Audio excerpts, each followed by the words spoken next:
This is from Mankew's Principles of Microeconomics textbook, and we're talking about Chapter 7, Consumers, Producers, and the Efficiency of Markets. All right, this next unit, we're talking about welfare economics, which deals with trying to measure the benefits. So welfare, you know, don't think about Medicare or Medicaid or anything like that. We're talking about the benefit of participating in a market. And we're going to be looking at total welfare for both buyers and sellers, and then also looking at it separately for each group. And then how we can maximize that, how we can maximize the welfare for both buyers and sellers. And there are two kinds of surplus. And we'll talk about that in a second. But the first one that we'll talk about is consumer surplus, and the second one is producer surplus. So if you think back to when we were buying and selling toy trucks in here, and I gave you that piece of paper, and for buyers, I told you that was the maximum amount that you were willing to pay, right? So your strategy was to try to buy a truck for much less than that. If you took the willingness to pay, so let's say that your piece of paper said $11. You had $11 as the maximum amount you're willing to spend. And you actually paid $10 for your truck. You had how much left over in your pocket? $1. 11, that's what you're willing to pay minus your actual price for the truck. $10. So you've got an extra $1 left over in your pocket. That dollar represents your consumer surplus. So not only did you get your truck, but this is a measure of your leftover money that you could use for something else. It's taking how much you value that good minus what you would have paid for it. It's closely related to the demand curve. And let's take a look at another example. All right, this looks like a stepped function. Don't panic, but it's just because we're talking about 4 people here.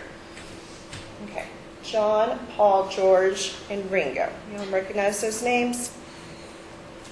No, yeah, the Beatles. All right, so we are pretending that, remember, buyers, that piece of paper, I told you what your reservation price was. So here we're given John's willingness to pay. They're trying to buy an album. So John values this album at $100. He's willing to pay up to $100. And then Paul $80, George $70, and Ringo $50. If the price of the album was $80, who would be able to buy it? Paul and John. Well, I guess. Oh, well. Okay. If the album, the book should have done this a little bit differently. If the album was $80.01. $80.01. Who would be the only person who would be able to buy? John. And then his willingness to pay, his consumer surplus would be right about $20, right? Or $19.99 technically. So if the price of that album, again, technically 0.01 right there, John would be the only one who's willing to pay. His consumer surplus would be right about $20. And the other people would be left out of the market. We'd only have one album sold. And what if the price of the album were $70.01? Now how many people could buy the album? Okay. 2. John would be able to buy this, the album, and his consumer surplus would be $30. The second person would be able to buy the album, Paul, and there's Paul's consumer surplus, $10, right? If he was about to ready to pay $80 for it, but then only had to pay about $70, so then consumer surplus is about $10 right there. So y'all get the idea of what consumer surplus is, right? It's measuring, it's like your extra money left over. It's measuring your extra happiness or money that you could have used for something else in terms of your welfare. That's how we're defining it. And how do you figure it out? What you were willing to pay minus what you actually paid for it, and you can figure out consumer surplus for a market like we're doing here. It could be for you, it could be for several people. We've got 4 people that we're looking at. All right, well, if we had lots and lots of people in a market, not just 4, people might be willing to pay $99.99. They might be able to pay, their reservation price would be not at these discrete points, but at every single little price right here. If you've used eBay, you know that sometimes people might win or lose an auction just by a few cents. So if you take all of those points, we'll see a flatter demand curve like we're used to seeing. So consumer surplus for a market. If the price of the product are right here at P1, is this whole triangle right here. Remember, the demand curve represents what consumers are willing and able to pay. What consumers in the market are willing and able to pay at each price. And this is the price that they've actually paid, so you take that difference, and it's this blue triangle right here.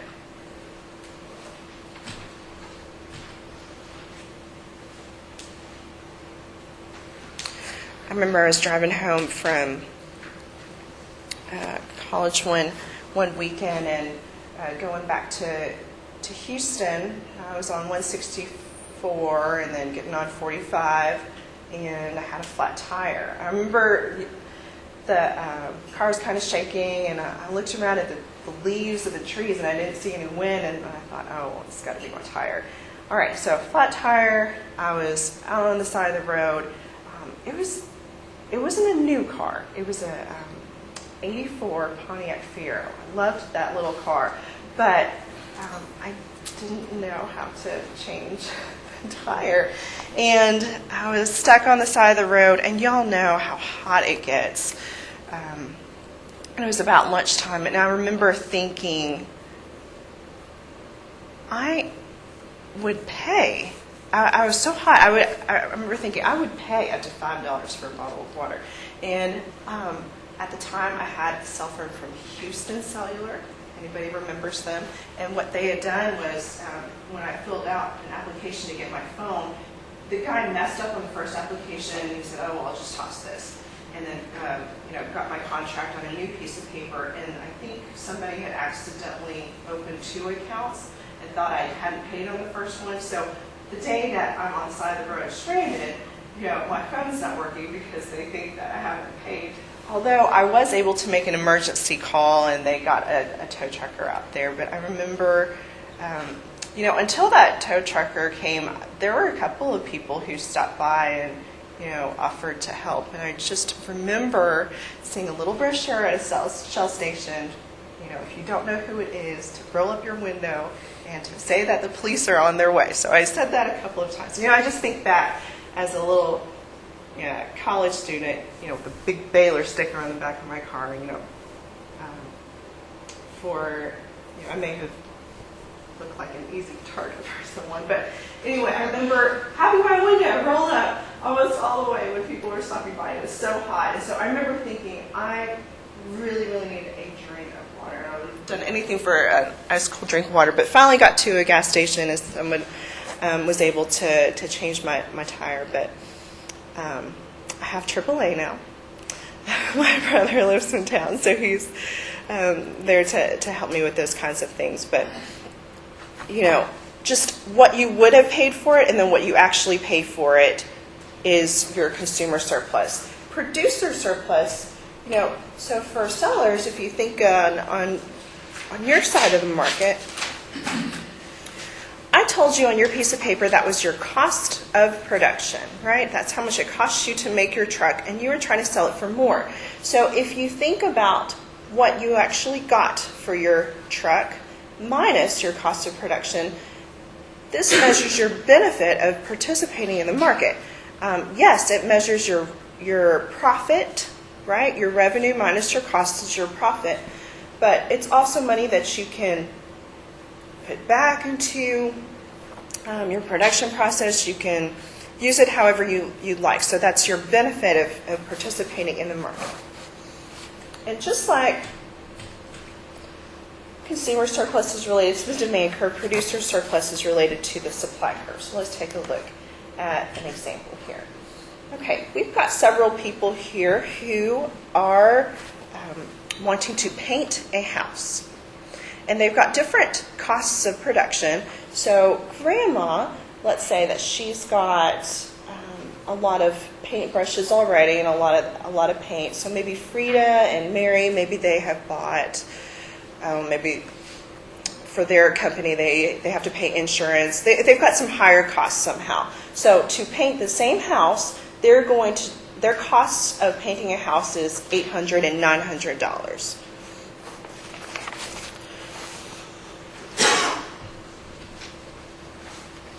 Okay, so what are we looking for here? We're looking for the price that people are willing to pay to paint their house minus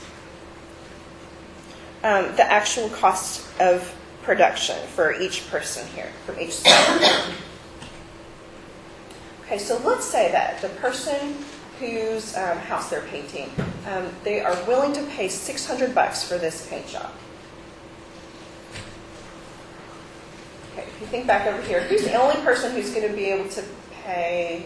Okay, pretend it's $599.99. Okay, they are paying $599.99. Who's the only person who's going to be willing to paint that house? Grandma. Okay, because George's cost is a little bit too high by 1 penny, and then Mary and Frida's costs are too high here. So the only person who's going to be able to paint that house is Grandma, and her producer surplus is going to be right about $100.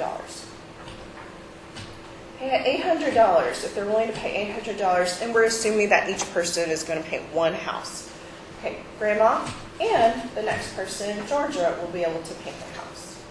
I mean, you all know when you take bids on people cutting trees in your yard, or take bids on people to paint their house. So you've got different prices and you can pick.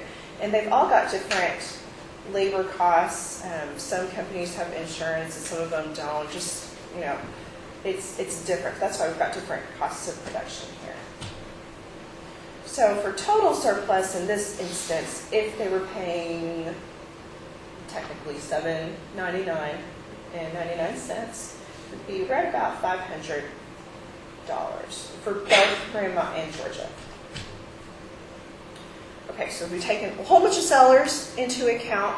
That, you know, step function looking thing smooths out to a smooth supply curve like we're used to seeing. What we're doing is we're taking the price that's being paid in that market, and then you subtract out the cost of production of the sellers. Remember, the supply curve represents the willingness and ability of sellers to produce how much of a product at every price. And that's represented by our supply curve. And so if we take the price that they're getting minus, you know, what they're willing and able to supply for, which depends on their costs of production, then we get the supply curve.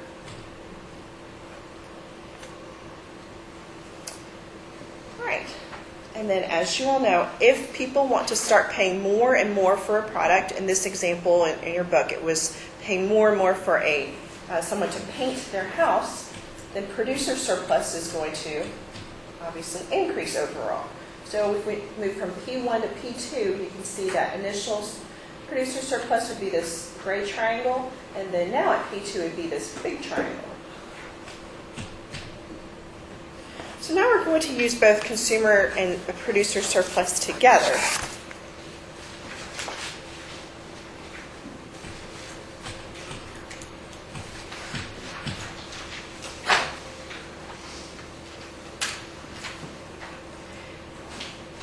And your author says, you know, if we had a benevolent social planner, they're going to want to try to maximize both of these things, consumer surplus and producer surplus.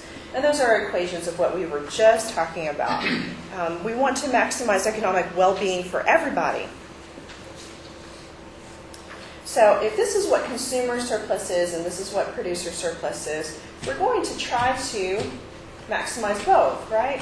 Or if you combine those two formulas on the previous slide, we want to maximize the value to sellers minus the cost to sellers. Value to buyers minus cost to sellers.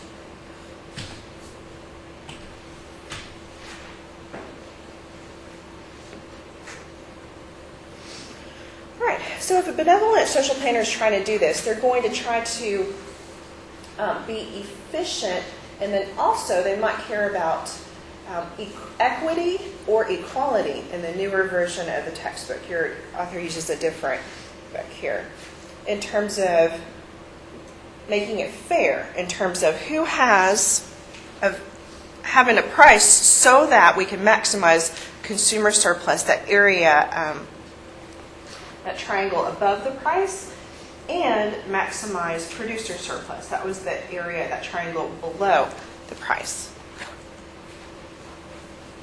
Markets are really efficient. We talk about how markets are really usually the best way to organize economic activity, that at equilibrium we don't have surpluses and we don't have shortages, right? That's why we say it's efficient. But markets aren't very good at this. You know, we've talked about price controls and things like that. Prices are the main signal in a market. For you to get an apartment, for you to buy a t-shirt or buy a car or backpack or whatever, if you have the money for it, you can get it, right? That's how it works with a market. But markets aren't very good at making sure that everybody has a college tuition, that everybody has a house or a place to live in, that everybody has enough clothes. It's if you can afford it, you can get it. So markets aren't very good at this. They're not very good at distributive justice.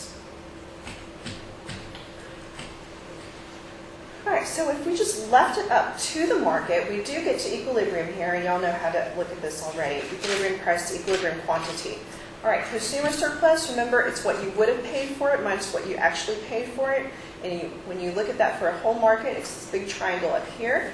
For producer surplus, remember, it's what they get paid minus their cost of production. So it's this pink triangle down here. This is what we would get with a market outcome. Could a social planner, a benevolent social planner who wants to maximize total revenue, do any better?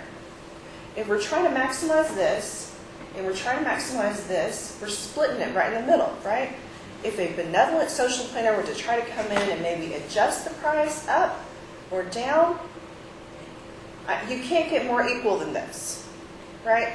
So your author is saying, even if we had a benevolent social planner, they could not get us to a better outcome than we have already with the market.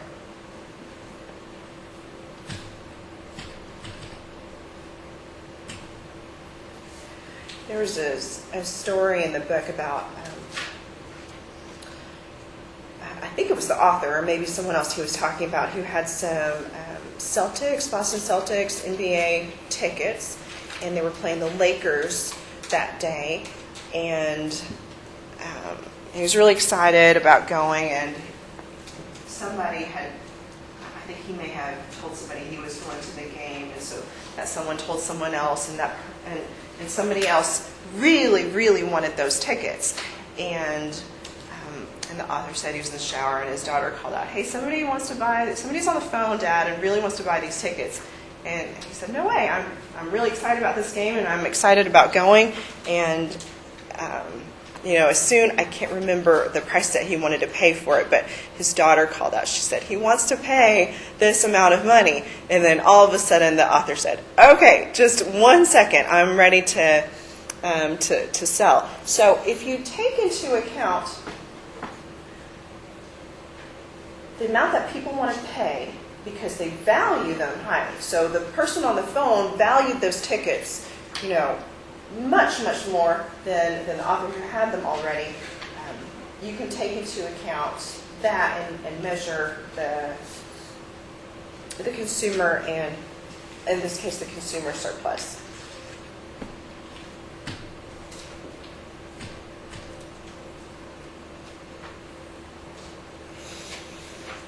All right, and that just sums up what we were saying. The author says that a social planner should just leave things alone. The market can maximize consumer and producer surplus. That people can find each other. If you really, really value those tickets to an NBA game, if you've got the money for it, then you'll be able to maybe get those tickets from someone else. Laissez-faire, this is a French expression, means leave it alone. So very little, if not zero, government intervention. If you just leave it up to the market, we can get to an outcome that's just as good, if not better, than if we had a social planner.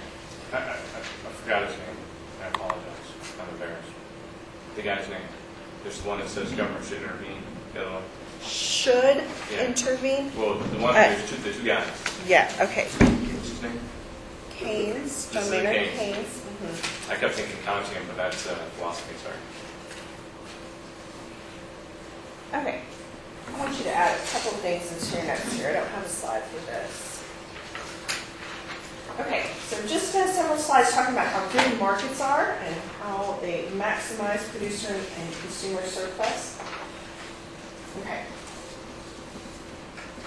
So just add this into your notes. There's a warning your author wants us to remember. In order for markets to be efficient, we have to have these two things.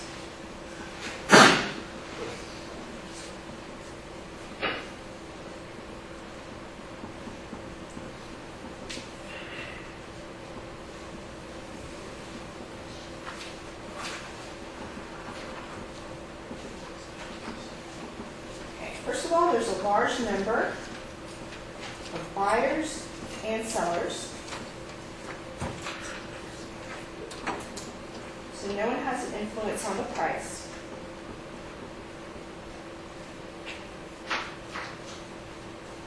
And our second assumption is this.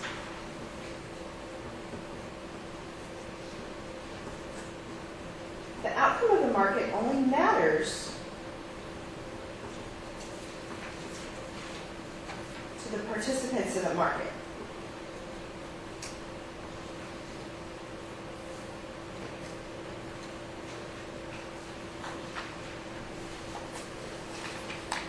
So everything that we've set up to now about how markets are efficient, allocate resources efficiently, we've assumed these two things.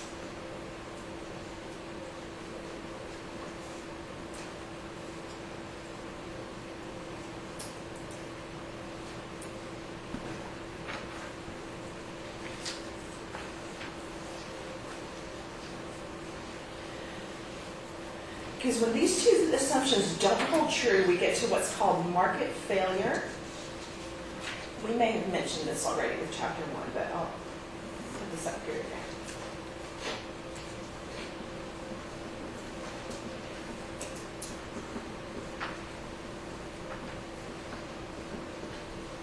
And it's just when we get to an outcome that's not optimal. And it's when these two assumptions don't hold true, and they're caused by, and it's related to these two assumptions, it's caused by someone having too much market power, or it can be caused by externalities.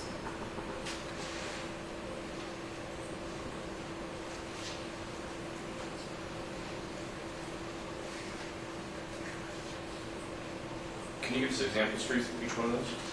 Yes. I mean, Yes, and we're, I'm going to switch back to the slides here, and we'll look at them in more detail, absolutely.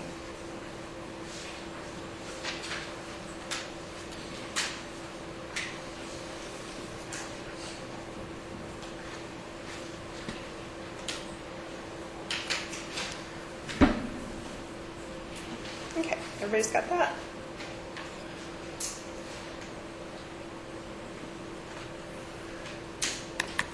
Let's take a look at the first one.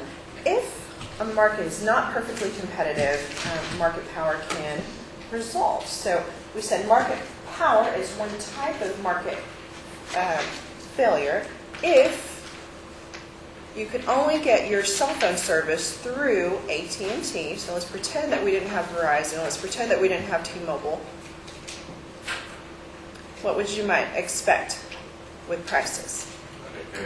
Dream high. Okay, very, very high. No And negotiation. yeah, there's no competition, right? If you're not happy with AT&T, I mean, if you're on contract, you're going to have to, decide about how much you're going to have to pay for your penalty, but you can decide to go to someone else. You're allowed to do it at what you want.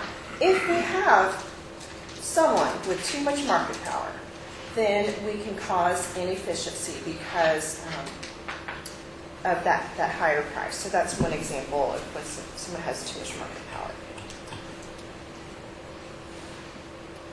All right, externalities. We've mentioned this before in Chapter 1 already. When buyers and sellers do not take externalities into account when deciding how much to consume and produce, the equilibrium in the market can be inefficient.